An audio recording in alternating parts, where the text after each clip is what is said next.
جو چیز آسمانوں میں ہے اور جو چیز زمین میں ہے سب اللہ کی تسبیح کرتی ہے. جو بادشاہ حقیقی ہے پاک ہے، زبردست ہے، حکمت والا ہے. وہی تو ہے جس نے ان پڑھوں میں انہی میں سے ایک پیغمبر بھیجے جو ان کے سامنے اس کی آیتیں پڑھتے اور ان کو پاک کرتے اور انہیں کتاب و حکمت کی تعلیم دیتے ہیں. اور اس سے پہلے تو یہ لوگ کھلی گمراہی میں تھے، اور ان میں سے اور لوگوں کی طرف بھی ان کو بھیجا ہے جو ابھی ان مسلمانوں سے نہیں ملے، اور وہ غالب ہے، حکمت والا ہے.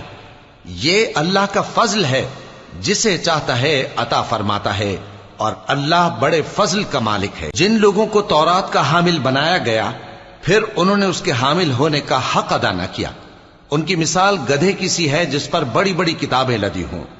جو لوگ اللہ کی آیتوں کی تکذیب کرتے ہیں ان کی مثال بری ہے، اور اللہ ظالم لوگوں کو ہدایت نہیں دیتا.